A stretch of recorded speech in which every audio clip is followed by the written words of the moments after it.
Welcome to another video in our series on Civil War military engineering. This video focuses on the second pontoon bridge in possession of the regiment. This is a wooden Bateau Pontoon bridge. This bridge will be used in multiple campaigns in an effort to invade eastern Texas.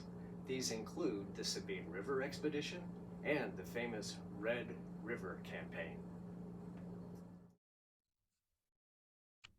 The wooden Bateau bridge followed the French style.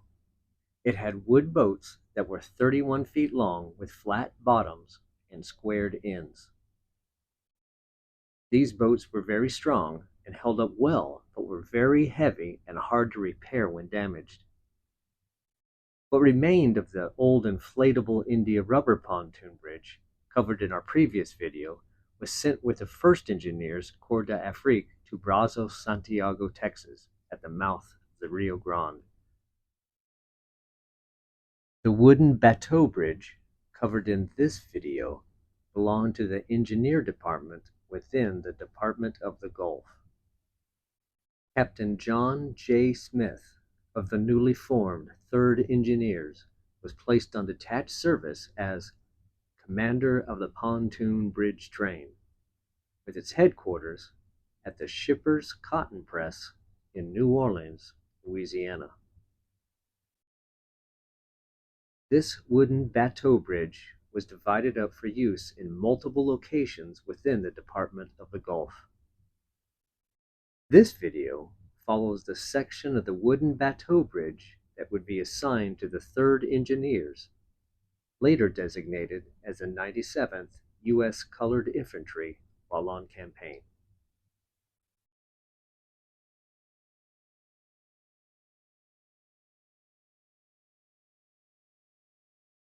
After the surrender of Port Hudson, General Banks set in motion plans to invade the state of Texas at multiple points along its coast. On August 31st, 1863, a battalion of the 1st Engineers was ordered to proceed with portions of the 19th Corps on a military expedition to Sabine Pass, Texas. During this time, the 1st Engineer Regiment was in the process of being split into 2 different regiments, and additional officers were being recruited. Several came from Major, now promoted to Colonel, Robinson's old regiment, the 75th New York. That battalion would soon be detached and become the 3rd Engineers.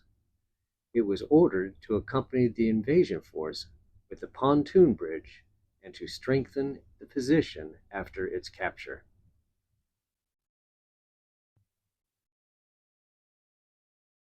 On September 5th, 1863, the wooden Bateau pontoon train was loaded onto the schooner Ocalance at New Orleans and was towed by the steamer Nassau. The men of the Engineer Regiment also took passage on the Nassau. The mule teams were placed on the steamer Laurel Hill.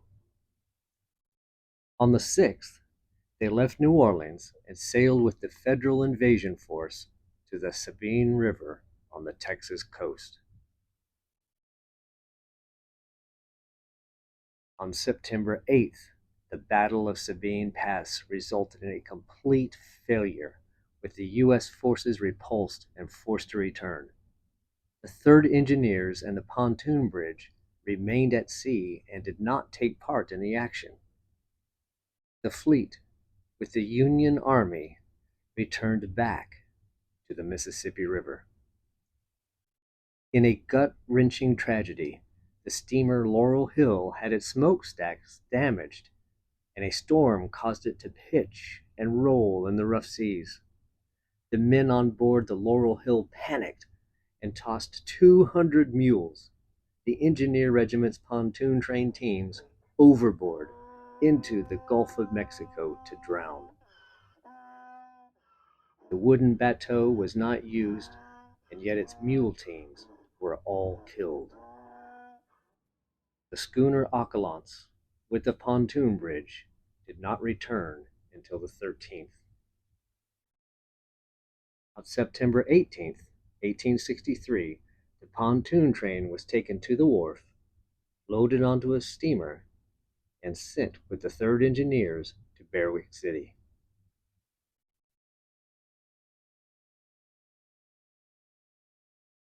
General Banks then decided to move overland to Texas in October by marching up Bayou Teche to Vermilionville and then west to Texas. Major General William B. Franklin led the expedition with 2 divisions from the 13th and 19th Corps and Brigadier General Albert L. Lee's Cavalry Division, nearly 20,000 men in all. The Federal force marched up Bayou Teche and reached Opelousas and Washington. During this time, the 3rd Engineers, with the pontoon bridge train, repaired bridges that had been burned by the rebels and removed sunken vessels in the bayous that the rebels had placed as obstructions. The bridge repair and the clearing of obstructions from the Bayou Teche will be covered in a separate video in more detail.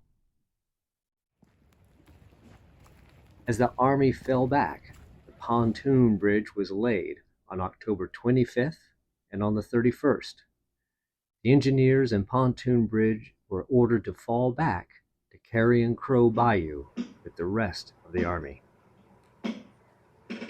On the 1st of November, 3 companies of the 3rd Engineers were placed in the advance of the Federal column repairing roads and bridges, and the remainder marched with the pontoon bridge following the siege train.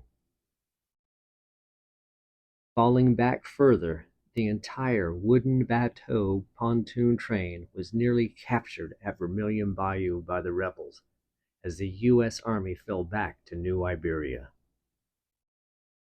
This expedition to Texas also failed when the Army returned to New Iberia and Berwick. The 3rd Engineers went to work strengthening the Federal position there.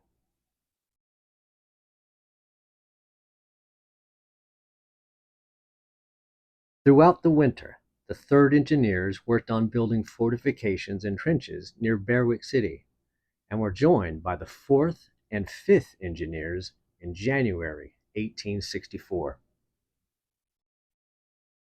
With the arrival of the other engineer regiments, Colonel George Derogue Robinson, 3rd Engineers, was placed in command of all 3 regiments comprising an engineer brigade. On January 26, 1864, Major Houston, chief engineer, was authorized to raise a company of Pontoniers through General Order No. 22. Both Captain John J. Smith and Lieutenant Achilles Conrad of the 3rd Engineers would be placed on detached service assigned as the officers in command. For the months of January and February, Companies B and I of the 3rd Engineers, with a portion of the pontoon bridge, were sent to Matagorda Island, Texas, under command of Lieutenant Conrad. By the end of February, men and materials were being put in motion for the spring offensive movement known as the Red River Campaign. The main objective of the campaign was to capture Shreveport and occupy the fertile Red River agriculture region. Multiple forces were to converge at Alexandria. From Brashear, the largest portion of the Federal force was ordered to advance northward through Franklin and Washington. At Alexandria, they were to join the rest of the Federal Army's forces and Admiral Porter's naval squadron, which included ironclad gunboats and numerous other naval vessels. From Alexandria, the massive Federal force would advance to Natchitoches and then to Shreveport near the Texas border, with naval support advancing up the Red River, and be supported by additional forces marching south from Arkansas. Multiple factors would turn this offensive into a military blunder. On February 25th, the 3rd Engineers were placed in charge of the pontoon bridge train for the Red River Campaign. The nomenclature in the February report of the 13th Corps lists the 1st and 2nd Engineers as Louisiana Engineers, while the 3rd was listed as 3rd Pontoon Train. On the 27th, the 3rd Engineers received a large quantity of clothing, camp and garrison equipment, along with a large quantity of tools, nails, ropes, rubber blankets, and shelter halves in preparation for the expedition. On March 1st, the 3rd and 5th Engineers were ordered to be placed into readiness for field service. More and more infantry and cavalry regiments arrived at Berwick City. The Federal force prepared for the advance. On March 7th, Lieutenant Conrad and the men of Company B reunited with the rest of the regiment, while Company I remained at Atchafalaya. On the 8th, Captain Chamberlain reported that he took 500 men to Brashear and unloaded the pontoon bridge from railroad cars. On March 10th, the 3rd Engineers left Berwick City and were ordered to move forward, placed in the center of the column, with 17 wagons loaded with engineer tools. They marched 12 miles on the road alongside the Bayou Teche towards Franklin, Louisiana. The engineers left without the pontoon bridge train. According to the reports, the bridge work was sitting at Brashear, yet the required wagons and teams to haul them had not yet arrived. On the 13th, as the Federal force advanced northward, General Franklin expressed great concern about the need for the pontoon bridge in order to cross the Vermilion Bayou, and was informed that it still lacked wagons and mule teams.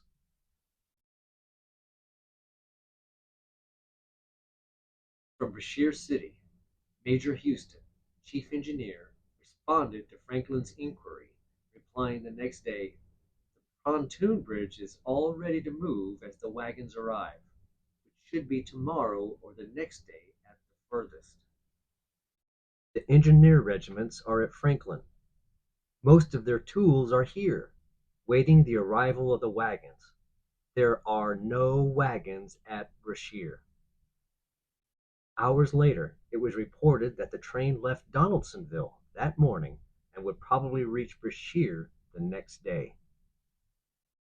Major General Franklin was told, "I fear you will not get the pontoon train. There has been so much delay. The movements cannot wait for it. There are no large streams between you and the Red River.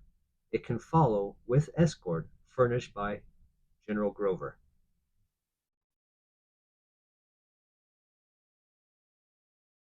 An important note must be made here. As this was transpiring, a brand new canvas-covered advance guard pontoon bridge was being shipped to the engineer department and would arrive in New Orleans by the end of March, which, during the Red River campaign, sat in the New Orleans warehouse.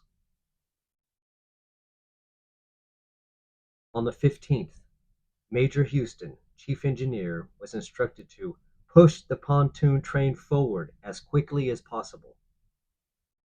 Brigadier General Stone wired Captain Morse, the railroad superintendent, to hasten the movement of the pontoon wagon train. It will arrive at Terrebonne this noon. 50 wagons, 350 mules. Please send directions to forward them promptly to Brashear. And the pontoon train is reported across the bay at Berwick. Again, on the 15th of March, Captain Pelfrey, U.S. engineer in New Orleans, telegraphed General Franklin, "The Major General commanding desires that their troops should advance as rapidly as practicable, leaving, if necessary, an escort for the pontoon train. That train ought to be at Franklin tomorrow." The wooden Bateau Pontoon bridge that caught up to the Federal forces at Alexandria 2 weeks later would be a nearly 200-foot section consisting of about 30 wagons, necessitating about 150 mules. The remaining 20 wagons and additional mules carried the entrenching tools and forage for the engineer brigade.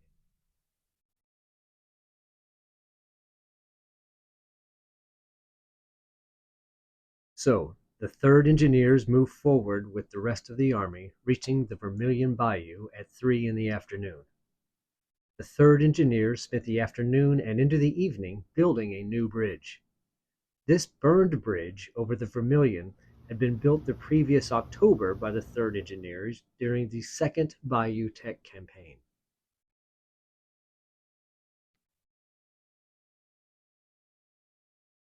Here, Colonel Robinson detailed 1 officer and 30 privates with 2 wagons of assorted tools to accompany the advance brigade to repair the roads and bridges. The pontoon train was still far behind. The next morning, Colonel Robinson obtained 2 additional wagons from the quartermaster of the 19th Corps. He had them loaded with an assortment of tools and sent them to accompany General Lee's cavalry to repair bridges between Washington and Alexandria. This company of men was commanded by First Lieutenant Bushnell of the 3rd Engineers and Second Lieutenant Bond of the 5th Engineers.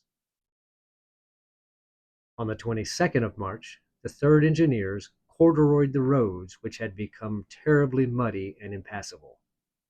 More and more emancipated men from the surrounding plantations enlisted into the regiment. The rains continued to increase the depth of the Red River to 7 feet over the rapids. The U.S. Navy's Mississippi River Squadron, with ironclad gunboats and transports, moved up the Red River to Alexandria. 2 days later, on the 24th, General Banks arrived at Alexandria. The 3rd Engineers were 11 miles south, camped in abandoned slave cabins, and Captain Smith's pontoon train was 11 miles south of Cheneyville and said to be broken down and needing an entire refitting. Mules by the score were dying en route from distemper. The next day, the 3rd Engineers reached Alexandria and were sent to work repairing the Bayou Rapides Road and rebuilt a bridge that the rebels had burned towards Natchitoches just 3 days beforehand. The pontoon train would not arrive in Alexandria for 2 more days.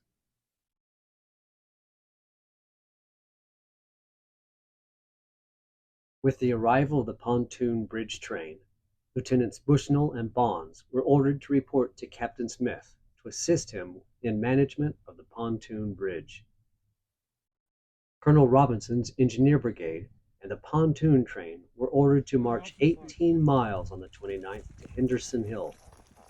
They camped for only 2 hours before receiving orders to march another 15 miles to the Cane River in the darkness through the pine woods.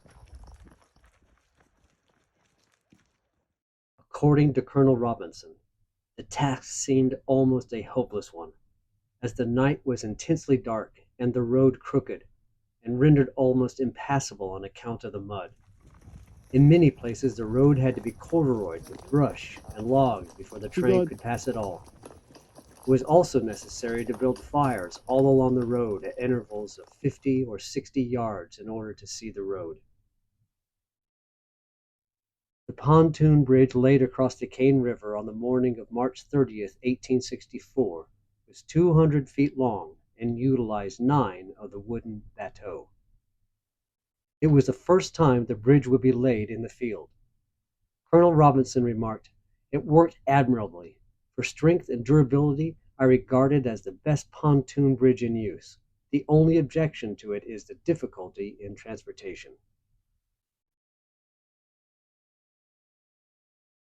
On the 31st of March, 1864, the 3rd Engineers were sent to the advance of the column of the 19th Corps. Worked until 4 o'clock p.m., helping cross the trains of the whole army, and then marched 14 miles in the most terrible storm of dust that it was ever my fortune to experience, Captain Chamberlain penned in his diary.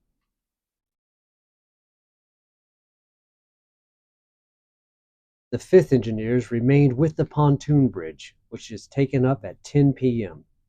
At midnight, the pontoon bridge train and the 5th Engineers marched through the night, arriving at the next Cane River crossing at 6 in the morning. Here, the Cane River was fordable. On April 1st, 1864, Captain Chamberlain wrote, "Unloaded a part of the pontoon bridge in the morning, but it was concluded not to lay it down. The infantry are crossing on a temporary bridge, and the remainder of the army are fording the stream." The army finished crossing at noon, and the men marched another 14 miles and encamped 8 miles from Natchitoches.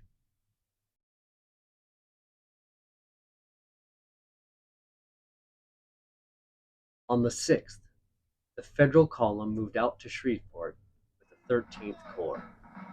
Marching orders placed Colonel Robinson's Engineer Brigade with the pontoon bridge in the last portion of the column in front of Dickey's colored brigade of Ecore d'Afrique Infantry. Broke camp at sunrise and followed the pontoon train all day. Entered the pine woods 2 miles from town and marched 12 miles through the woods. Very fine forest, almost entirely pine, some beech and hickory in the ravines. Very rough, wild country. Some of the ridges are more than 100 feet high and very steep, wrote Captain Chamberlain. The next day, the trains were all ordered to the rear of the column. The Federal Army continued up the road. On the 8th, the engineers corduroyed roads which had become very bad due to heavy rains. At midnight, orders were received to remain at Pleasant Hill and form a line of battle.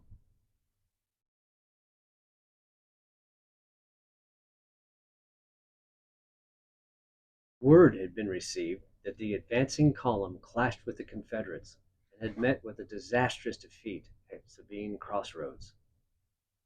In the battle, artillery, ammunition, and more than 100 supply wagons were captured by the enemy, and the decision was made to fall back to Grand Ecore.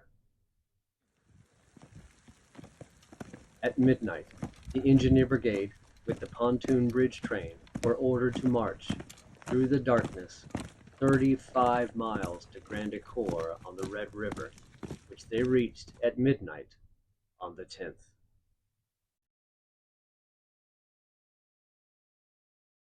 Reaching Grand Ecore on April 10th, and completely worn out, the 3rd Engineers threw down the pontoon bridge across the Red River on the morning of the 12th.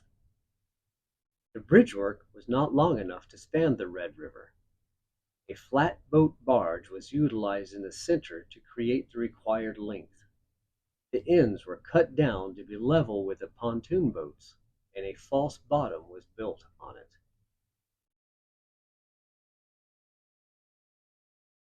As the supply wagons had been captured by the enemy, this pontoon bridge across the Red River enabled the army to forage on the other side of the river, where corn and other foodstuff were plentiful.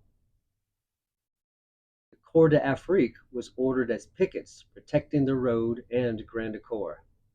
A detail of 300 men of the 3rd Engineers went out to the front 3 miles to cut timber to form an abattis.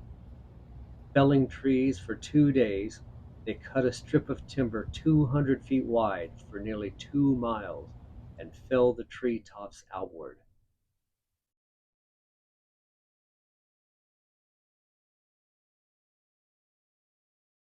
On the 16th of April, the steamer Black Hawk ran through the pontoon bridge, completely destroying 3 of the pontoon boats.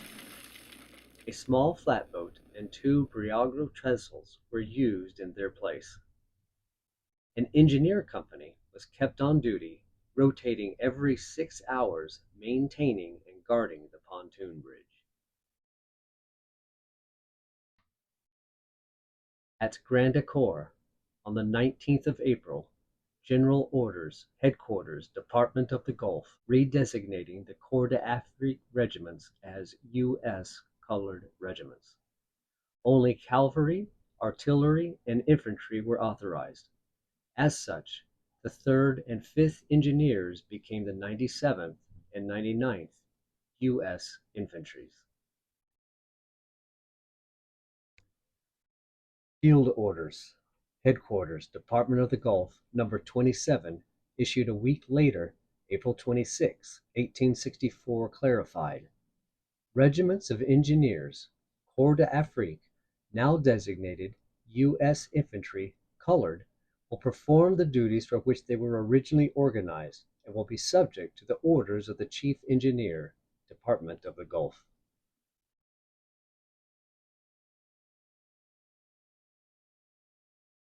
On the 20th, Colonel Robinson received orders to proceed to the Cane River and to construct a crossing. With 200 men of the 5th Engineers, a bridge was built with approaches on both sides. On the 21st, the pontoon bridge was ordered to be taken up and placed in the rear of the advanced column. The march to Calderville was 35 miles long. The men stopped only once, just long enough to make some coffee. With a large Confederate force threatening the rear of the column, the engineers were placed in a position to protect the trains in case of a flank attack. Once the troops and trains had crossed, the pontoon bridge was immediately ordered forward to lay the bridge at the next crossing. Once the troops and trains had crossed, the pontoon bridge was immediately ordered forward to lay the bridge at the next crossing. The approaches at this point on the Cane River were very steep and difficult. 3 details of 100 men each were ordered to help the trains across the pontoon bridge. The troops and trains crossed the bridge throughout the next day, April 24th. Captain Chamberlain penned in his diary: "Commenced crossing the troops at 9 o'clock last night. Our men had a sharp fight here at the ford yesterday p.m. Worked all night crossing the trains of the army. The last of Smith's army crossed the bridge at 2 o'clock today, and we took up the bridge and loaded it in just 25 minutes. The enemy appeared on the other side, but we had 2 batteries in position on the heights and 2 regiments of infantry, so that it would have been very dangerous to try to drive us away. Marched 15 miles through the pine woods, and encamped within 16 miles of Alexandria, some skirmishing in the front and rear."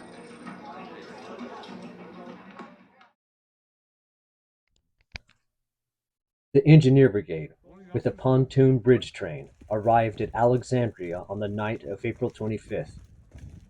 Captain Chamberlain described the toll on the army as it fell back to Alexandria. 4 days of marching and fighting has given the army a terrible trial. Men dropped from the ranks and died by the roadside all along the line of march. It has been one continual battle every day since we commenced the retreat. The enemy have been badly whipped in every battle, but still they are following us up. The next morning, orders were received from Captain Palfrey, U.S. Engineers, and acting Chief Engineer of the department, to remove all the barricades that had been erected in the city and cut down all the timber within 1,200 yards of the city. Further orders were issued to construct a 6-gun battery on the Bayou Rapides Road. All this was completed in 3 days. The Red River was falling at a rate of 4 inches per day.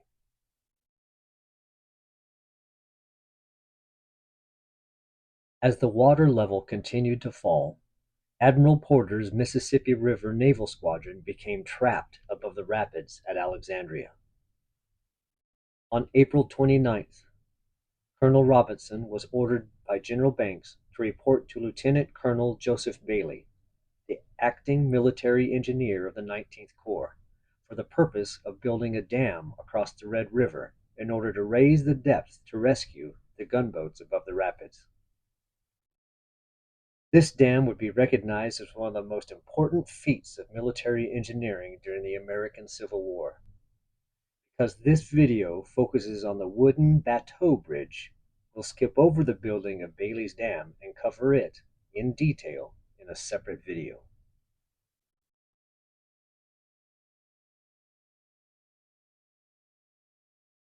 At Alexandria, the 3rd Engineers, now designated as the 97th U.S. Infantry, worked continuously on building the dam on the Red River. Major Elfield was utilized as an engineering officer to build a lunette and other defenses. Finally, on May 12th, the last of the gunboats slipped past Alexandria through Bailey's Dam. The next day, the Army left Alexandria. Leaving Alexandria, tragedy struck. Captain Chamberlain recalled. Broke camp at sunrise and packed up everything ready to move. Fire broke out in the Ice House Hotel in the middle of the city about 9 o'clock a.m. Our regiment turned out and went down to the city to put out the fire. Quite a stiff breeze from the river, and the flames spread rapidly, and all attempts to subdue them were of no use. The large hospital boat Woodford, up above the rapids, was set on fire at the same time. Marched at noon down the river road, the whole Army and Navy moving together. The following day, moved forward again at sunrise and passed along by the trains, 8 miles until we reached our proper place in the column. When we left Alexandria yesterday, it was quite apparent that the whole city would be burned up. The people were all moving out of their houses, carrying what little they could with them. About the worst picture of war and desolation that I have ever seen. Marched about 18 miles and reached camp at 10 o'clock in the bend of the river.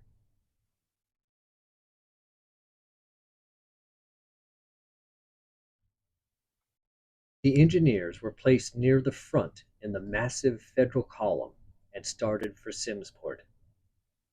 In the march to Simmsport, Colonel Robinson was ordered to report with his command and the pontoon bridge to Brigadier General Grover.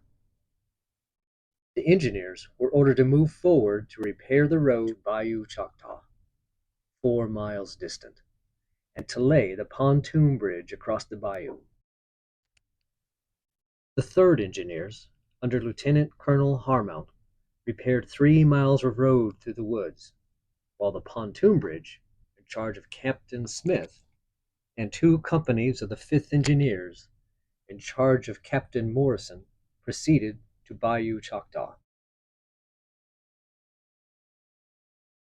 The bridge was laid and approaches completed by 10 a.m., and Company E of the 3rd Engineers, under Captain Chamberlain, reported laying the pontoon bridge and being ordered to remain with the bridge until all troops and trains had crossed, and then to take up the bridge and join the column or burn it according to circumstances. According to Captain Chamberlain, the Army finished crossing at midnight, and we took up the bridge in just 15 minutes and moved forward without having a shot fired. Marched 8 miles through the woods in Egyptian darkness and overtook the regiment at daylight the next morning.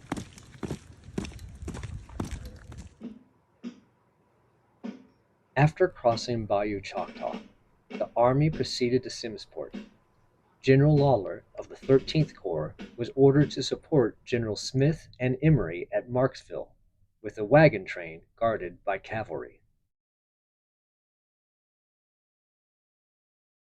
On May 15, 1864, the Army approached a large open prairie near Marksville, where the Confederates had prepared to give battle.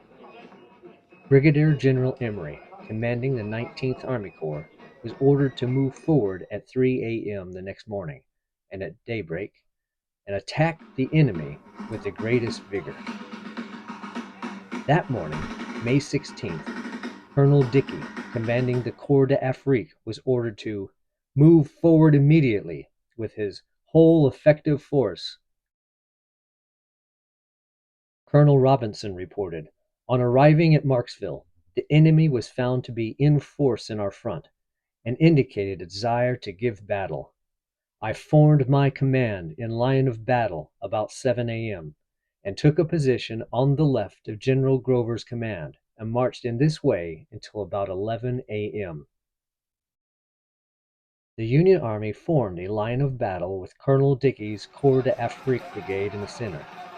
After a 4-hour fight, the Confederates gave way and the enemy was repulsed.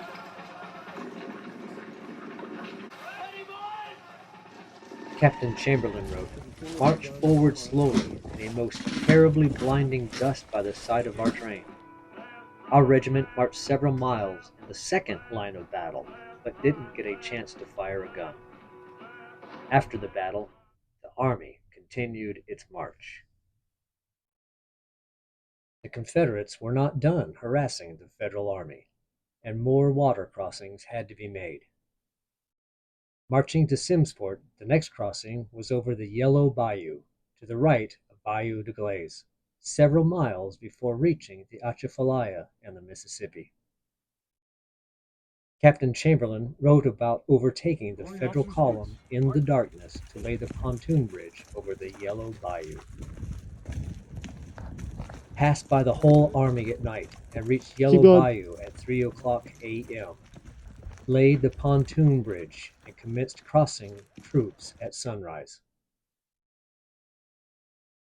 Colonel Robinson reported, "Arrived at the bayou at 4 a.m., May 17th, where I found Colonel Lucas commanding the advance guard, crossing his cavalry on a flatboat. I immediately ordered a detachment of the 3rd Engineers to lay the bridge, and at 6 a.m. everything was in readiness to cross the troops. I immediately ordered my command to move across and encamp near the end of the bridge, on the east bank of the Yellow Bush Bayou." Captain Chamberlain wrote in his diary, "We're busy crossing the troops and trains all day. This crossing is 3 miles from Simmsport. Our fleet is there with plenty of supplies. Slept all the a.m. The first good sleep I have had since I left Alexandria. Considerable skirmishing in the rear all day. The Rebs have built quite a strong fort at this place to prevent our advance via Simmsport last spring, and now we are converting it into a strong defensive position to cover our rear." On the west bank of the bayou, the enemy had constructed 2 formidable earthworks designed to prevent the Federal Army advancing from Simmsport. That abandoned fortification was ordered to be turned. Colonel Robinson reported that at about noon, May 17th, I received orders from General Emory to reverse these works and make a tête du pont of them, and on the following day received orders from him to destroy the works entirely. Besides the 2 engineer regiments, additional labor was obtained from Colonel Dickey's Corps d'Afrique. Brigadier General A. J. Smith was ordered to protect Colonel Robinson's engineer brigade. On the 18th, the Federals were crossing the pontoon bridge over the Yellow Bayou. First to cross was a brigade of cavalry. Next, the wagon trains were ordered to cross with utmost vigor. After the trains were across, the rest of the army followed.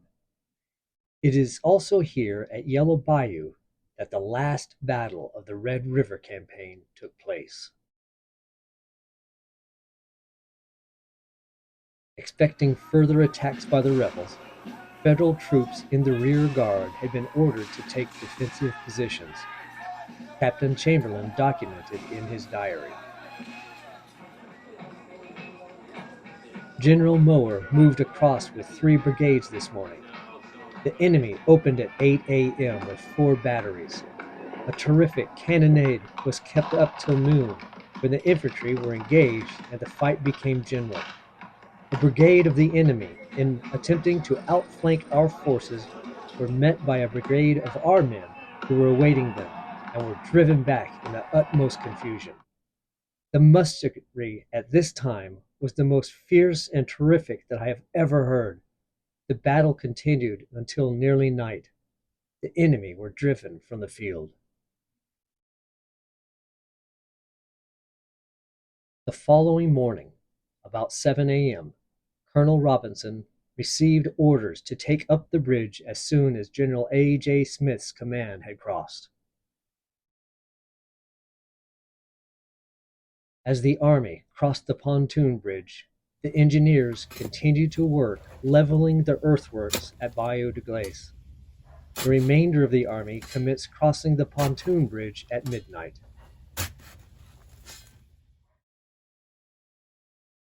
As Colonel Robinson's engineer brigade with the pontoon bridge were at Yellow Bayou, the Federal forces reached the Atchafalaya.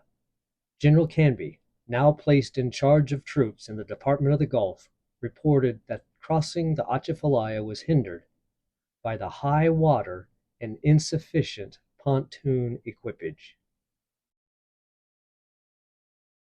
Here, Colonel Bailey, as chief engineer of the 19th Corps, spearheaded another great feat of the war, laying steamboats side by side, creating a ship bridge for the Army to cross over. Colonel Robinson reported that on the 20th of May, at 2 a.m., I was informed by a staff officer from General Smith that his command had all crossed, and I ordered the bridge to immediately be taken up. At 4 a.m., the bridge was all loaded and command ready to march. The engineers then crossed the Atchafalaya at about 8 a.m. and halted about 4 miles from Simmsport. At 10 a.m., they crossed over aboard the transport Liberty. They marched another 6 miles and arrived at a cane field at 2 in the afternoon, where they made dinner. At 7 p.m., they were ordered to resume the march along the road leading to Morganza. The men moved forward at 10 p.m. and marched all night in heavy woods under a full moon.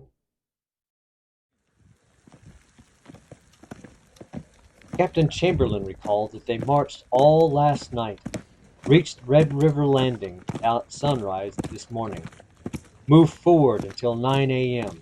and halted for breakfast, slept till noon, moved forward again at 1 p.m. and camped at 8 p.m. on the Mississippi, 6 miles above the village of Morganza. On the 22nd, the engineer brigade and the pontoon train arrived at Morganza. Here, they would encamp and be put to work building and repairing earthworks. On the 19th of May, as the final elements of the Federal Army were crossing the pontoon bridge over the Yellow Bayou, Captain Pelfrey, U.S. engineer, submitted a report regarding the engineer troops and an inventory of the pontoon bridges and tools within the Department of the Gulf. The wooden Bateau bridge covered in this video is reported as being divided as follows: 180 feet with Captain Smith's Pontoniers, with the Army in the field. The 96th U.S. Infantry, colored, at Pascavallo are 200 feet, and with the 98th U.S. Infantry, colored, at Berwick City are 100 feet of the same wooden Bateau bridge. Pelfrey also reported that the engineer brigade in the field under command of Colonel G. D. Robinson of the 97th have 28 wagons and 270 spades, 245 picks, 790 shovels, and 425 axes and 4 chests carpenter tools. Also mentioned was that brand new pontoon bridge that was delivered to the engineer department in late March. In New Orleans is a new canvas advance guard boat train, about 600 feet long, with its wagons and equipage complete. These are all the bridge trains in the department. He closed his report with the following statement: the colored troops have had some experience in bridge building and construction of earthworks, but are ignorant of all sapping and mining, and could only be useful as laborers in the operations of a siege with their present instruction. So, for the engineer regiments, the instruction in siege operations would begin soon afterwards. They would use Duane's Manual for Engineer Troops.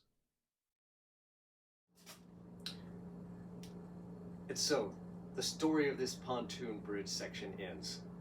The 3rd Engineers and this wooden Bateau Pontoon bridge played a critical role in saving the Federal Army as it fell back during the Red River Campaign.